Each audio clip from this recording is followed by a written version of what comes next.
কই গো ছোট্ট বন্ধুরা, তোমার গল্পমণি তো আবার এসে গেল একটা নতুন গল্প নিয়ে। আজকের গল্পটা একটু অদ্ভুত। যেমন অনেকেই বাড়ি ভাড়া দেন, আবার সেই বাড়ি থেকে ভাড়াটে তুলতে তাদের দম বেরিয়ে যায়। আবার কেউ কেউ সেই ছেড়ে দেমা কেঁদে বাঁচি গোছের অবস্থায় বাড়ি ভাড়া দেন বা বিক্রি করেন। এই বাড়ি সংক্রান্তই একটা গল্প আজকে আমি তোমাদের বলবো, কিন্তু শেষে সেই ডায়েট টিপস থাকবে, শুনে নিও ডায়েট টিপসটা। আর যারা চ্যানেল সাবস্ক্রাইব করছেন, যারা গল্প শুনছেন, তারা প্লিজ কমেন্ট করেও জানান যে কেমন লাগছে। কমেন্ট পেতে ভালো লাগে। শেয়ার করুন, সাবস্ক্রাইব করুন চ্যানেলটাকে এগিয়ে নিয়ে যেতে সাহায্য করুন। নিখাত গল্পের একটা চ্যানেল, যাতে থাকছে ডায়েট টিপসও, যেগুলো আপনাদের প্রতিদিনের চলার পথে খুব সাহায্যই করবে। ছোট ছোট ডায়েট টিপস। তবে গল্পটাও কিন্তু শুনতে হবে, কারণ আমি এমন অনেক লেখকের গল্প পড়ি যে লেখক বা লেখিকারা হারিয়ে যাচ্ছেন আস্তে আস্তে আমাদের মাঝখান থেকে। আমরা হয়তো অনেককে তাদের নামও পুরোপুরি শুনে উঠিনি, আবার অনেকে হয়তো শুনেছি, পড়েছি ওনাদের লেখা। তাই ছোটদের মাঝে, বড়দের মাঝে বা সবার মাঝেই এই গল্পটা ছড়িয়ে দিতে পেরে আমার কিন্তু একটু আনন্দই হচ্ছে। যাই হোক, যারা বাংলাদেশ থেকে শুনছেন তাদেরকেও আমার প্রণাম, যারা আমাদের ভারতবর্ষ থেকে শুনছেন বা আরও বাইরে থেকে শুনছেন তাদের সবাইকে আমার প্রণাম, ভালোবাসা। সবাই ভালো থাকবেন, সবাইকে ভালো রাখবেন। আজকের গল্পটা হচ্ছে শেয়ানে শেয়ানে, আশা দেবীর লেখা। তাহলে শুরু করি। শেয়ানে শেয়ানে। বাড়িটা জলের দরেই পেলেন বিটু বোস। 6খানা বড়ই ছোটই ঘর, রান্নাঘর, জলকল। মাত্র 20,000 টাকা। পাড়ার সবাই বললে, একটু ভালো করে দেখে শুনে নিলে পারতেন। অমন করে একদিনের নোটিসে বাড়ি কেনা কি ঠিক হলো? একটু দেখে শুনে। সঙ্গে সঙ্গে বিটু বোসের স্ত্রী নিস্তারিণী বললে, দেখেছো তো, ওদের ওই বাড়িতে চোখ পড়েছিল। তখনই বলেছিলাম কাউকে জানিও না, কথা শুনলে না। জানালে রাজ্য শুদ্ধ সবাইকে। এখন ভালোই ভালোই বাড়িতে গিয়ে উঠতে পারলে মাঝি বাবা। সবাই বলে বাড়িঘর কপালে হয়, এইটা ওনার স্ত্রী বিশ্বাস করতেন। তাই তাঁর বক্তব্য, তাই এরা এত হিংসে পড়ছে। চলো চলো, ওই তো লরি এসেছে, উঠে পড়ো উঠে পড়ো। 10 জন কুলি লাগিয়ে সব মালপত্র গাড়িতে তুলে বিট্টুবাবু রওনা দিলেন। তারপর ভোঁ করে একেবারে খ্যাংরাকাটি স্ট্রিটের সেই বাড়ির কাছে গিয়ে দাঁড়ালেন। গাড়ি থেকে নেমে বিটুবাবু বললেন, আগে তো দখল নি, তারপর অন্য কথা হবে। বাড়ির কাছে দাঁড়াতেই ভেতর থেকে এক ভদ্রলোক দ্রুত পায়ে বেরিয়ে এলেন। তারপর বিটুবাবুকে দেখে বললেন, এতদিন কোথায় ছিলে দাদা? বলেই বুকে জড়িয়ে ধরলেন। বিটুবাবু দেখলেন পরনে নানা রঙের টুকরো জড়ো দেওয়া একটা আলখাল্লা, আর মাথায় জটা জটা চুলের রাশ, যেন সার্কাসের জোকার। লরিওয়ালা কারোর সঙ্গে কোনো কথা না বলে সামনের খোলা বৈঠকখানা ঘরে দুমদাম করে সমস্ত মালপত্র নামিয়ে চলে গেল, কারণ ভাড়া তার আগামী নেওয়া ছিল। নিস্তারিণী ধীরে ধীরে ঘরে গিয়ে একটা ট্রাঙ্কের ওপর বসলেন। হঠাৎ উপরে একটা শব্দ হতেই সেই অদ্ভুত পোশাক পরা ভদ্রলোক এক ছুটে উপরে উঠে গেলেন। তারপর চিৎকার করে বলতে লাগলেন, শব্দ শব্দ শব্দ, আর কিছু নয়, বায়ুতে একটা তরঙ্গ। আহা, তরঙ্গ! তরঙ্গ বলতে কি বোঝা যায়? নদীর তরঙ্গ, জলের তরঙ্গ, জল তরঙ্গ, গানের তরঙ্গ, তরঙ্গে তরঙ্গে একেবারে ছয়লাভ। বিটুবাবু বললেন, নিস্তারিণী, প্রাণ যাবে এবার। বোধহয় পানু ঘোষ শত্রুতা করেই একটা পাগল সমেত বাড়ি সস্তায় বিক্রি করে দিয়ে পালিয়েছে। এখন উপায়? বলো রান্নাঘর কোথায়? আগে তো দুটি খিচুড়ি করে খেয়ে নি, তারপর বোঝা যাবে। দুজনে নিচের তলায় বেশ খানিকটা জায়গা খুঁজে একটা জনতা স্টোভে খিচুড়ি বসিয়ে দিয়ে স্নান করতে গেলেন। ওপরে তখনও তরঙ্গের বিশ্লেষণ চলছে পুরো দমে। তরঙ্গ থেকে জল, তার থেকে বৃষ্টি, আরো কত কি বলতে বলতে হঠাৎই ভদ্রলোক নিচে নেমে এসে বিটুবাবুর জন্য থালা গ্লাসের সামনে পাতা আসনের ওপর বসে গিয়ে গোগ্রাসে সেই খিচুড়ি খেতে শুরু করে দিলেন। আর খেতে খেতে শেষই করে ফেললেন প্রায়। এদিকে খেতে বসতে এসে বিটুবাবু তো অবাক, আর দেখেন নিস্তারিণী ভয়ে কাঠ হয়ে এক কোনায় পালিয়ে আছে। ভদ্রলোক নিজেই হাঁড়ি থেকে ঢেলে নিয়ে সবটুকু খিচুড়ি ছেটেপুটে খেয়ে ফেললেন। খেয়ে বললেন, বিদায়, তবে আজ আসি, বলেই দ্রুত পায়ে ওপরে চলে গিয়ে ঘরের দরজা বন্ধ করে দিলেন। বিটুবাবু বললেন, নিস্তারিণী, ভয় পেলে চলবে না। বাড়ি যখন কিনেই ফেলেছি তখন একটা বুদ্ধি করতেই হবে। চলো কাল পানুবাবুর বাড়ি গিয়ে সব কথা বলি। কিন্তু কি লাভ? তিনি হয়তো বলবেন, তখন তোমরা ভালো করে দেখে শুনে কেননি কেন, সে দোষ তো তোমাদেরই। তখন কি বলবে?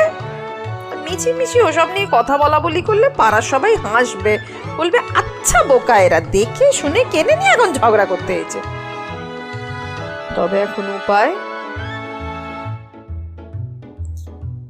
বিটুবাবু ভেবেচিন্তে বললেন, দেখি চেষ্টা করে কি করতে পারি।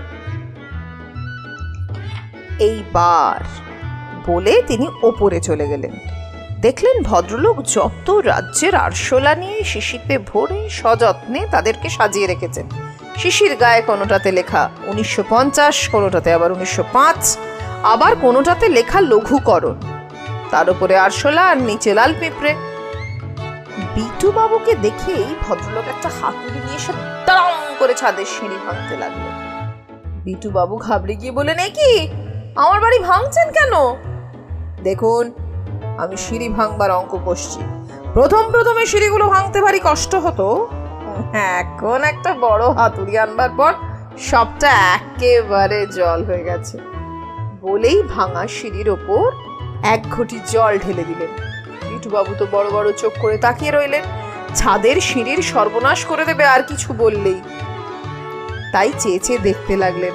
ভদ্রলোক বললেন, ছোটবেলায় অঙ্কের স্যার বলেছিলেন, নেউলে তোর প্রতিভা আছে, অঙ্কই আসে তোর, ভালো আসে। তাই দেখুন সারা ঘরে শুধু অঙ্ক আর অঙ্ক। বিটুবাবু দেখলেন গোটা ঘরে একটা যাদব পাটিগণিত ছিঁড়ে আঠা দিয়ে সারা ঘরের দেওয়ালে সে মেরে রেখেছে। দেখুন চৌবাচ্চার অবস্থা, একটা চৌবাচ্চা দুটো মুখ, একদিক দিয়ে জল ঢোকে আর একদিক দিয়ে জল বেরোয়। আমি চৌবাচ্চাটাকেই ভেঙে ফেলেছি, তাহলে সব জলই বেরিয়ে যাবে, কোনো হাঙ্গামা থাকবে না। বিটুবাবুর চোখে জল এলো, এমন সুন্দর চৌবাচ্চাটা ভেঙে চুরে শেষ করে রেখেছে। বাড়ির আর কোথাও কিছু নেই, চারদিকেই তার ল্যাবরেটরি আর পরীক্ষা। বিটুবাবু খানিকক্ষণ খুব গম্ভীর হয়ে বসে রইলেন। তারপর ভাবলেন, বিপদে তাল হারালে চলবে না, সুতরাং ভদ্রলোককে বললেন, আপনার আর কে আছে? কেন? আপনি? বলেই একটা থালা থেকে খানিকটা ঝুল কালি বিটুবাবুর মুখে মাখিয়ে দিয়ে থুতনিটা ধরে মাথা ঘুরিয়ে ঘুরিয়ে দেখতে লাগলেন আর বললে চললেন, ঠিক বুঝি পিসি, কোনো ভুল নেই। ঘরে ফিরে এসে বিটুবাবু বললেন, নিস্তারিণী, কোনো উপায় নেই, বাড়ি ওই পাগলকে দিয়েই চলে যেতে হবে, আর ওই পাগলকে বাড়ি থেকে সরাতে পারেনি বলেই ধাপ্পা দিয়ে পানুবাবু আমাকে বেঁচে দিয়েছে। একটু ভালো করে দেখতে পর্যন্ত দিলে না, এখন কি করি বলো তো, যাবই বা কোথায়? আচ্ছা তুমি ব্যস্ত হয়েও না, পানুবাবুর বাড়ি আমার কাকিমার বাড়ির পাশেই, আমি একটা ব্যবস্থা করছি। তুমি এই কদিন ওর দিক থেকে চোখ সরিও না, চোখে চোখে রাখো, আর কিছুতেই কিছু বলো না, রেগে যেন বাড়ি ছেড়ে চলে যেও না, তাহলে সব মাটি হয়ে যাবে।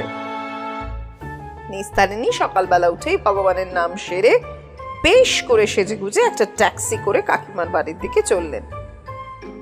পথেই দেখা পানুবাবুর স্ত্রীর সঙ্গে। তিনি কালীঘাটে পুজো দিয়ে ফিরছিলেন, মুখে আর তার হাসি ধরে না। বললেন, আছেন কেমন? খুব ভালো, বলবো কি আপনাকে, এমন সুন্দর একটা বাড়ি আমাদের দিয়ে আপনারা যে কি উপকারী না করেছেন তা কি বলবো। পানুবাবুর স্ত্রী একটু ভুরু কোঁচকালেন। এ বাড়ি তারা কত লোককে বিক্রি করতে চেয়েছেন, কিন্তু কেউ কেনেনি। আজ 10 বছরের চেষ্টায় বিটুবাবুকে বাড়িটা দিতে পেরেছেন, শুধু না দেখিয়ে ধাপ্পা দিয়েই বিক্রি করেছেন একরকম। ওরা ভালো আছেন কিরম করে কিছুই তিনি বুঝতে পারছেন না। খানিকক্ষণ পরে তা বেশ বলতে বলতে তিনি বাড়ির ভেতর ঢুকে গেলেন। কাকিমার বাড়িতে গিয়ে নিস্তারিণী শুনলেন বাড়ি বিক্রির আনন্দে ছেলে মেয়ে নিয়ে পানুবাবু আর তার স্ত্রী কাল ভোরেই তালা দিয়ে দুদিনের জন্য দেওঘর বেড়াতে যাচ্ছেন। মাথায় একটা প্ল্যান এলো নিস্তারিণীর। আবার একটা ট্যাক্সি করে বাড়ি চলে এলেন তিনি। ওপর থেকে ভদ্রলোক সমানে বলছেন, লন্ডন, নিউ ইয়র্ক, রাশিয়া, উলুবেড়ে, আহা কি বিচিত্র সব জায়গা, পোল্যান্ড, বাঁশবেড়ে, গোবরডাঙ্গা, যেন স্বর্গ। বিট্টু বাবু আশ্চর্য হয়ে তাকিয়ে আছেন। তারপর ধীরে ধীরে ওপরে উঠে এসে একটা টুলের ওপর চেপে বসলেন। মনে হলো ওধারের একটা বন্ধ ঘরের ভেতর থেকে কারা যেন বেরোবার জন্য ছটফট করছে। কালকে নতুন এসে তো বিটুবাবু একেবারে কিছুই বুঝতে পারেননি। কারা যেন ঘরের মধ্যে থেকে ধূপধাপ শব্দ করছে। মনে হলো এটা তো পাগলা গারদ নয়, কিন্তু তাই বা কি করে হবে। কিন্তু ঘরের মধ্যে যারা ধূপধাপ করছে তারা দরজার উপর জোরে জোরে আঘাত করতে লাগলো। ভাং ভাং কারা, আঘাতের পর আঘাত কর বলে চিৎকার করতে লাগলেন ভদ্রলোক। তারপর বিটুবাবুর দিকে তাকিয়ে বললেন, ওই যে দেখছো পাশের বাড়ি, ওই যে জালনা খুলে রেখেছে সবাই, কাল লক্ষ্য করনি? ওরা এইসব গন্ডগোলের গোড়া। ওরা আমাদের খেতে দেয় না, ডাক্তার এসে মারে আমাদের। লোক আমাদের সারা দিন রাত তালা বন্ধ করে রাখে। আমাদের আমেরিকায়, গোবরডাঙ্গায় বা ঘুঘুরডাঙ্গায় কোথাও যেতে দেয় না। এখনকার কথায় কিন্তু ওকে খুব পাগল বলে মনে হলো না, কিন্তু এটা বোঝা গেল ওরা এই বাড়ি থেকে মুক্তি পেতে চায়। একটা গাড়ি আনলে তোমরা লন্ডনে যাবে, বিটুবাবু বললেন।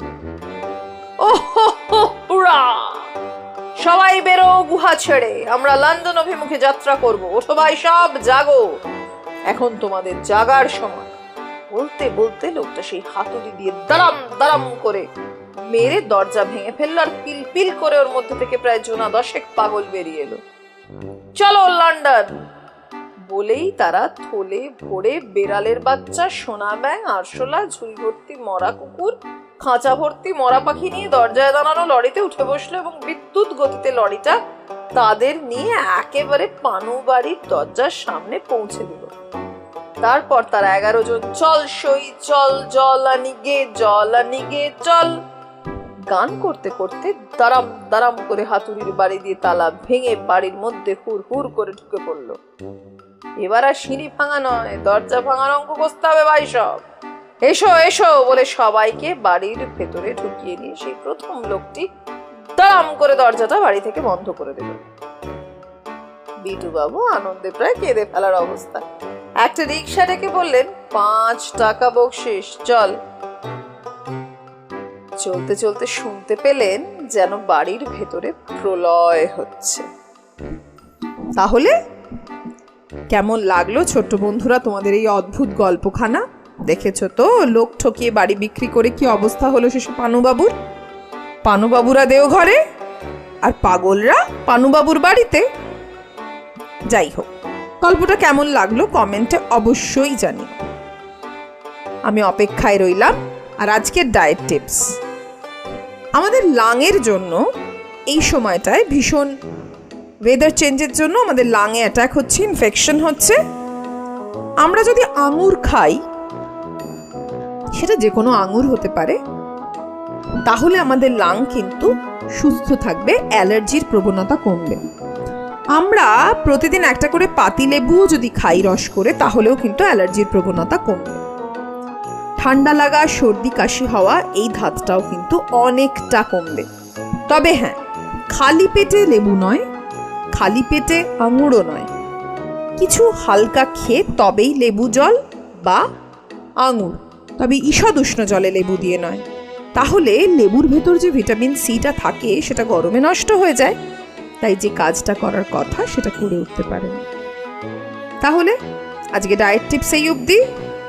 আজ আমি আসি, আবার সামনের রবিবার নতুন গল্প, নতুন ডায়েট সব নিয়ে হুড়মুড় করে দেখা হয়ে যাবে। টাটা।